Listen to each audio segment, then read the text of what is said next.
Welcome to my channel, and today I'll be talking about the definition of the derivative. Alright, so to summarize in one sentence, the derivative is the slope of a tangent line. But let's explore what that actually means using the idea of average rate of change. So let's look at this function f of x, which is represented graphically over here. To calculate average rate of change between 2 points, like the ones below, we simply calculate the change in y over the change in x.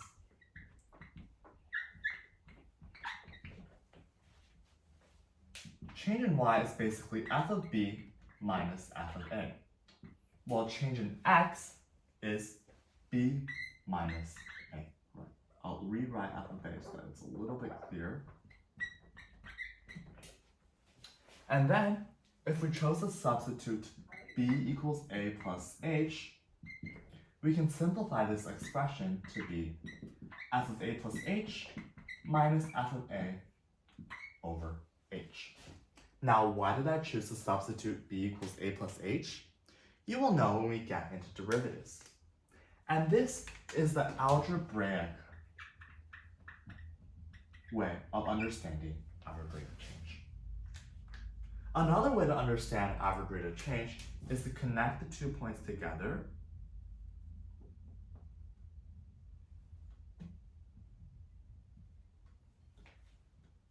and then find the slope of the line that connects the 2 points together. So, in other words,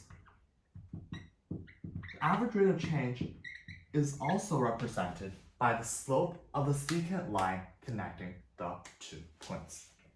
And this would be a geometric or a graphical representation of the average rate of change. And then, but what does the average rate of change actually means? The average rate of change, what it actually means is how quickly does the function grow between point A and point B. In other words, it measures average growth rate. And this we can call to be our real life definition of average rate of change.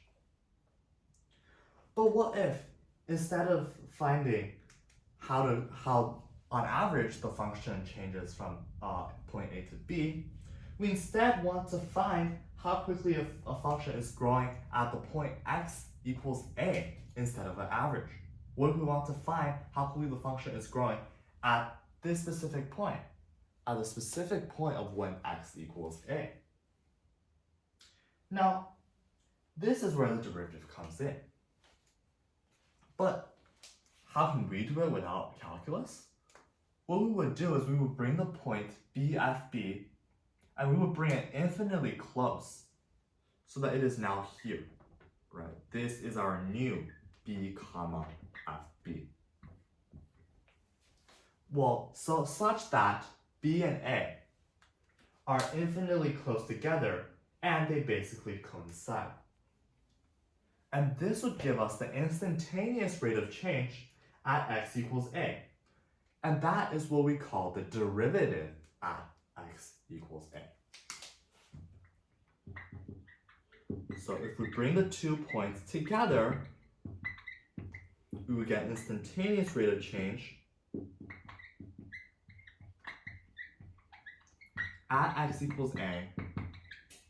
And then this would be the same thing as our derivative. Again, at x equals a. Well, graphically, the derivative can be represented instead of a secant line and slope by the slope of the tangent line, because the 2 points are so close together that we simply need to draw a line that is tangent to the graph at that point. So graphically would be represented by a tangent line. Algebraically, we have to take our equation from the average rate of change and just make a small modification.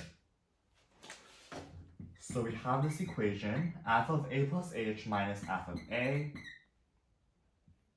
over h, but we just have to make one small modification.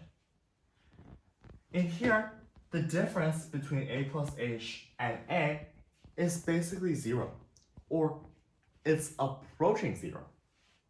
So this is basically saying that the limit of h is approaching 0.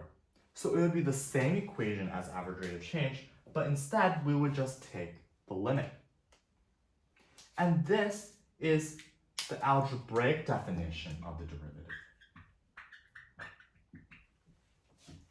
And the real life definition, as we already discussed, is just the instantaneous rate of change. How quickly the function grows at one specific point instead of the average rate of change. That is the real life definition of a derivative. Alright, and what we did here was we simply took the derivative at one point on the function. We can also take the derivative at this point by drawing a tangent line, or at this point by drawing the same tangent line, or at this point by drawing another tangent line here. What if we chose to take the derivative at every single point of the function and put all of those values into a new function? Right, so derivative at all points and form a new function. This we would call the derivative of the function. And we would denote that by putting a small prime or small apostrophe instead of just writing f. So it would be f apostrophe, or what we call f prime x, right? It would be denoted as this. All right, so that's all for today. And I know the definition of the derivative might not be very intuitive, but trust me, as we go along, it'll become a lot more clear. Please stay tuned for more videos, as I will be including more videos in the future of concave up, concave down, increasing, decreasing functions, and how that relates to derivatives. Thank you, and see you next time.